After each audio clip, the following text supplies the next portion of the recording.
कुछ ही दिनों के बाद गणतंत्र दिवस आने वाला है। 26 जनवरी 2024 को देश 75वां गणतंत्र दिवस मनाने जा रहा है। इस साल कई राज्यों की झांकियां गणतंत्र दिवस पर कर्तव्य पथ पर नजर आएंगी, तो वहीं कुछ राज्यों की झांकियां यहां पर रिजेक्ट भी कर दी गई है, जिनमें दिल्ली और पंजाब पहले नंबर पर आते हैं। लेकिन एक सवाल कि आखिर गणतंत्र दिवस पर इन झांकियों का चयन कैसे किया जाता है, यानी कौन कौन से राज्यों की झांकियों का चयन होता है और वो कैसे होता है, आखिर इसकी क्या प्रक्रिया है और दिल्ली और पंजाब की झांकियों को क्यों रिजेक्ट कर दिया गया है, इस बारे में हम आपको पूरी जानकारी देंगे। लेकिन इससे पहले आप हमारी इस वीडियो को लाइक कर लीजिए, शेयर कर दीजिए, सब्सक्राइब कर दीजिए हमारे चैनल मोजो पत्रकार को, जिससे आपको और भी नोटिफिकेशन टाइम टू टाइम मिलती रहे। नमस्कार, स्वागत है आपका मोजो पत्रकार में। मैं हूं आपके साथ उद्देश्य मंगल। आपको बता दें कि नए साल के साथ ही देश में गणतंत्र दिवस की तैयारियां भी शुरू हो गई है। गणतंत्र दिवस के मौके पर कर्तव्य पथ पर राज्यों की झांकियां निकलती है, लेकिन पिछले 2 सालों की तरह इस साल के लिए भी दिल्ली की झांकी को रिजेक्ट कर दिया गया है, जिसके बाद आप यानी आम आदमी पार्टी ने बीजेपी पर निशाना साधा है। उन्होंने कहा कि ये बीजेपी की गंदी राजनीति का पुख्ता उदाहरण है। हालांकि हर साल कुछ झांकियां रिजेक्ट होती है तो कुछ सेलेक्ट भी होती है। आइए इसका पूरा प्रोसेस जानते हैं।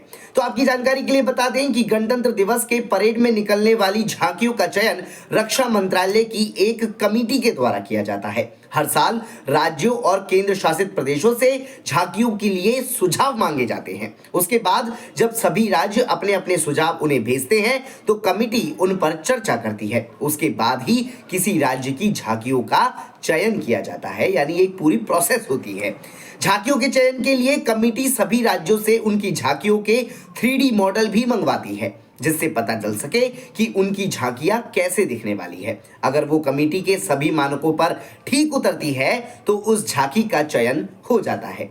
गणतंत्र दिवस की परेड के लिए झांकियों के चयन के लिए रक्षा मंत्रालय जिस कमेटी को गठित करता है उसमें कई एक्सपर्ट्स शामिल होते हैं। इस कमेटी में कल्चर, पेंटिंग, संगीत, कृषि, कोरियोग्राफी, कला, साहित्य व अन्य क्षेत्रों के एक्सपर्ट शामिल किए जाते हैं।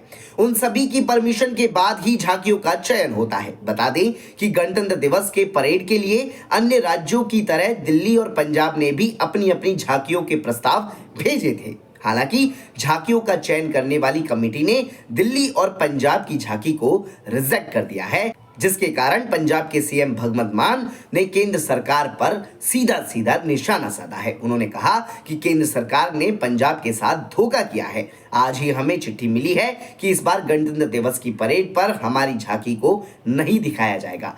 स्थानीय रिपोर्ट्स के मुताबिक मध्य प्रदेश की झांकी विशेष आकर्षण का केंद्र होगी इस बार। इसमें मध्य प्रदेश के सांस्कृतिक वैभव और विकास को भी दर्शाया जाएगा। बता दें कि इस वर्ष मध्य प्रदेश की झांकी की थीम विकास का मूल मंत्र आत्मनिर्भर महिलाएं हैं। झांकी मध्य प्रदेश की प्रगतिशील महिला शक्ति, उनकी उपलब्धियों और हर क्षेत्र में उनकी आर्थिक आत्मनिर्भरता पर केंद्रित है। झांकी में बाजरा रानी लहरी बाई की उपलब्धियों को भी प्रदर्शित किया जाएगा, जिसमें नर्तक मालवी लोक संगीत की धुन पर प्रदर्शन करेंगे। गणतंत्र दिवस पर कर्तव्य पथ पर निकलने वाली इन झांकियों में पिछले 3 बार से एमपी यानी मध्य प्रदेश शामिल नहीं हो पा रहा था। वर्ष 2023 में मध्य प्रदेश द्वारा महाकाल लोक की झांकी का प्रस्ताव चयन समिति को भेजा गया था, लेकिन इसे भी शामिल करने से इनकार कर दिया गया। वहीं 2022 में आदिवासियों की आत्मनिर्भरता की थीम पर प्रस्ताव भेजा गया था, उसे भी अस्वीकार कर लिया गया था। 2021 की बात करें तो 2021 में आत्मनिर्भर मध्य प्रदेश की थीम भेजी गई थी। इस पर भी कोई जवाब केंद्र की ओर से नहीं आया था। लेकिन इस बार मध्य प्रदेश की झांकी गणतंत्र दिवस के मौके पर कर्तव्य पथ पर उतरने वाली है। खैर, आपको ये समस्त जानकारी कैसी लगी, ये प्रोसेस जानकर कैसा लगा कि किन राज्यों की झांकियों को किस प्रकार लगाया जाता है, अपना जवाब हमारे कमेंट बॉक्स में जरूर दीजिएगा। बने रहिए मोजो पत्रकार के साथ। नमस्कार।